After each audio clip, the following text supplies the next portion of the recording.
Nepal's Kalapani region has intensified in the last few days as a new map released by India shows Kalapani in the Indian territory.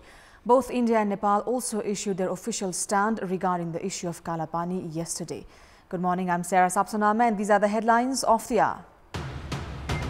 Nepal says India's unilateral decision on Kalapani unacceptable. The issue will be resolved soon. India says it has not tampered with the map.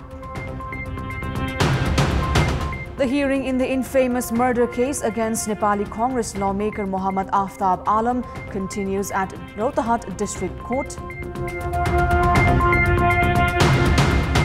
A New York judge orders US President Donald Trump to pay $2 million for misusing funds from his charity to finance his 2016 political campaign.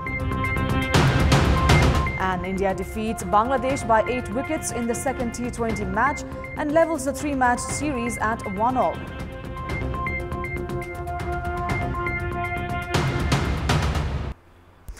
The government has made it clear it will not accept India's unilateral decision regarding its political map that has Nepal's Kalapani region as its own and has expressed determination in resolving the issue through discussions at the political and diplomatic level. Speaking at the government's weekly press conference, government spokesperson Gokul Baskota said the government has evidences to prove Kalapani falls within Nepal's territory. Minister Baskota said that the government has records of census survey carried out in 1961 and bills of revenue collected from the Kalapani region that can be considered as solid evidences to support its claim. Minister Baskota also said the government had issued the press release expressing disagreements to the recently released political map of India as it concerned the issue of Nepal's sovereignty. 2018 सालमै त्यस क्षेत्रमा जनगणना पनि भएको थियो नेपालको तर्फबाट र ती विभिन्न ठाउँमा त्यस वरिपरिका विभिन्न ठाउँमा राजस्व सङ्कलन गर्ने उठाउने काम पनि भएका ऐतिहासिक तथ्यहरू छन्। त्यसो भएको हुनाले ती भूमिहरू हामीसितै रहेको कुरा अन्त गएर त जनगणना गर्न मिल्दैन, अन्त त राजस्वको अड्डाहरू स्थापना गर्न सकिँदैन र त्यसका लागि हामीले गम्भीरतापूर्वक पहल कदमी लिने कुरा गरिसकेका छौं र यो समस्या समाधान हुने विश्वास हाम्रो छ। India has included Nepal's Kalapani in its recently released political map while adjusting the Jammu and Kashmir region following its controversial decision to revoke special status provided to the region. The Ministry of Foreign Affairs had issued a press release on Wednesday stating India's unilateral decision was not acceptable to Nepal. Meanwhile, at a press conference held in New Delhi, spokesperson for the Indian Ministry of External Affairs, Ravish Kumar, responded to a question by Kantipur television in the same regard, saying that India has not made any changes to its border with Nepal in the latest map.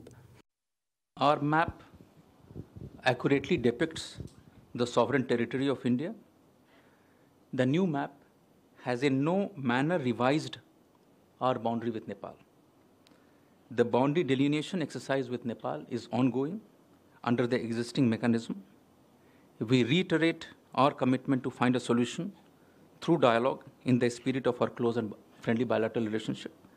At the same time, and I think this is very important to note, that both sides should guard against vested interests who are out there to create some differences between the two countries. Kumar further said a team from both Nepal and India was working to determine the borders of Nepal and that India was ready to resolve pending border issues through amiable dialogues. The Government Attorney's Office has demanded the Rohtahat District Court to keep Nepali Congress lawmaker Mohammad Aftab Alam in judicial custody while carrying out investigations into the allegations against the lawmaker for murder, attempt of murder and use of explosives. Joint Attorney General Surya Prasad Dahal, Deputy Attorney General Arjun Prasad Koirala and District Attorney Kharindra Raj Katwal have demanded the court to keep Alam in judicial custody until the investigations conclude because of the severity of the crime. Citing evidences and statements recorded by eyewitnesses, the government lawyers have claimed that Alam was guilty in the 2008 Rajapur bomb blast. Other evidences include the medical reports of those injured who received treatment in Motihari Hospital of India. The Office of Government Attorney has been demanding life imprisonment to Alam and 10 others accused of their involvement in the incident. The closed hearing of Alam began from yesterday after the bench led by Justice Deepak Dhakal completed recording the statement of Alam. Alam's statement was being recorded for the past 3 days from yesterday. With that, we'll take a short break here. For more news, do stay with us. Welcome back. Renowned industrialist and former Minister of State Roop Jyoti was arrested at the Trivandrum International Airport yesterday evening. A team from the Supreme Court's Judgment Execution Directorate and the Crime Investigation Bureau CIB arrested the industrialist in connection to a housing scam of 27 million rupees. Jyoti was arrested from the capital's Trivandrum International Airport while returning from Singapore. According to Deputy Superintendent of Police Hobindra Bogoti, the Metropolitan Police Range, Kathmandu, is preparing to extend his custody and period and initiated investigations. Industrialist Roop Jyoti has been accused of duping the public in a housing project. Jyoti is also the vice chairman for the renowned Jyoti Group. Jyoti had served as the assistant finance minister during the regime of former King Gyanendra Shah. Time now for the international update.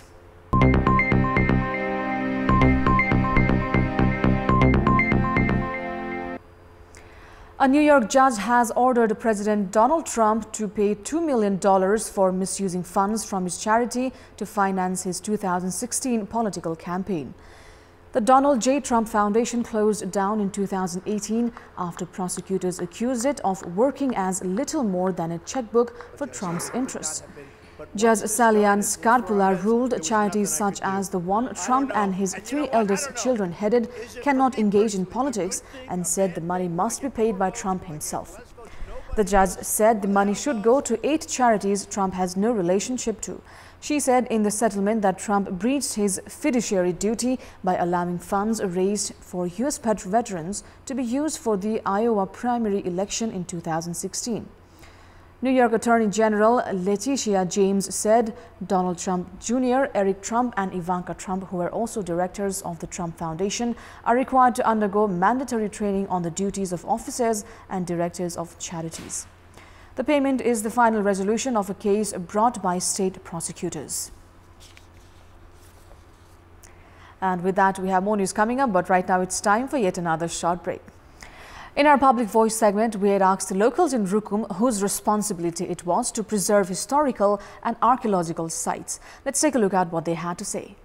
Public Voice. नागरिक पनि विशेष जिम्मेवारीका साथ अगाडि बढ्नुपर्ने हुन्छ। त्यसका साथसाथै राज्यले पनि विभिन्न नीति नियम बनाएर त्यसलाई कार्यान्वयनमा ल्याई कार्यान्वयन ल्याउनको लागि बजेटको पनि व्यवस्थापन गर्न जरुरी छ। पत्र-पत्रिका मार्फत अथवा मिडिया मार्फतबाट सरकार समक्ष पुर्याउने र सरकारले पनि यसलाई संरक्षण गर्नको लागि विभिन्न तह तबकाबाट संरक्षणको लागि ध्यान दिनुपर्छ। हामी युवा आफै जागरुक बन्नुपर्ने छ र हामीले यहाँका चाहिँ सरकारहरूलाई पनि यसको संरक्षण गर्नतर्फ खबरदारी गर्नुपर्ने देखिन्छ। स्थानीय तहले नीति नियम बनाएर कानुन बनाएर निश्चित बजेटको व्यवस्थापन गरेर संरक्षणका लागि ठोस योजनाहरू ल्याउनुपर्छ।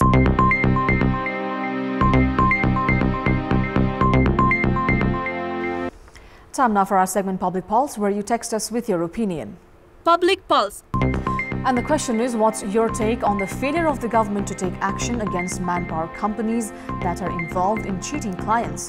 Your options are A, legal loopholes, B, reluctant officials, and C, political cover. The voting is on. Type NUWS, select your option A, B or C and send it to 34001 to share your opinion with us. Time now for the sports update. Sports news. India defeated Bangladesh by 8 wickets in the second T20 match and has levelled the 3-match series at 1-1. In the match played in Rajkot, India yesterday, the hosts won the toss and invited Bangladesh to bat first. Bangladesh posted a total of 153 runs in the stipulated 20 overs, losing 6 wickets. Mohammad Naeem, who scored 36 runs off 31 balls, was the leading run scorer for Bangladesh. Soumya Sarkar and skipper Mahmudullah also contributed 30 runs each to the Bangladeshi total. Yuzvendra Chahal was the top wicket taker for India, claiming 2 wickets. Chasing a victory target of 154 runs, India easily romped home in 15.4 overs, losing just 2 wickets. Skipper Rohit Sharma top scored for India, smashing 85 runs off 43 balls with the help of 6 sixes and 6 fours. Shikhar Dhawan also added 31 runs, while Shreyas Iyer scored quick-fire 24 off just 13 balls. Aminul Islam, who claimed 2 wickets, was the only Bangladeshi bowler to pick up wickets. The third and deciding match of the 3-match series will be played in Nagpur on Sunday. Bangladesh had won the first match of the series by 7 wickets and created history by recording its first ever win against India in the T20 cricket. Now, Nepal have been bowled out for a paltry score of 153 runs in their first innings of the 3-day match against the visiting Marylebone Cricket Club MCC from England. This was in reply to MCC's first innings score of 364 runs. By stumps on the second day yesterday at the 3-1 University Cricket Ground in Kantipur, MCC had taken a lead of 302 runs. MCC have scored 91 runs for the loss of 2 wickets in their second innings. Earlier, MCC had taken a lead of 211 runs after Nepal were bowled out for 153 runs. Nepal lost wickets at regular interval as the batsmen failed to stitch a sizable partnership. Skipper Gyanendra Malla failed to open his account, while Sharad Veswakar could only score 4 runs. Nepal had lost 5 wickets by the time the scoreboard read 34 runs. Vinod Bhandari and Sompal Kami stitched a half-century partnership for the 6th wicket. Bhandari departed after scoring 36 runs, while Sompal Kami made 26. Sandeep Lamichhane, batting at number 10, became the top scorer for Nepal as he contributed 39 runs. The third and final day of the 3-day match will resume this morning at 9:30 with MCC skipper Tom Wesley batting on 17 and Miles Hammond on 3. MCC will look to declare soon and give Nepal a target to chase. And before wrapping up, here's a look at the top stories once again. Nepal says India's unilateral decision on Kala Pani unacceptable. The issue will be resolved soon. India says it has not tampered with the map. The hearing in the infamous murder case against Nepali Congress lawmaker Mohammad Aftab Alam continues at the Rohtahat District Court. A New York judge orders U.S. President Donald Trump to pay $2 million for misusing funds from his charity to finance his 2016 political campaign. And India defeats Bangladesh by 8 wickets in the second T20 match and levels the 3-match series at 1-all.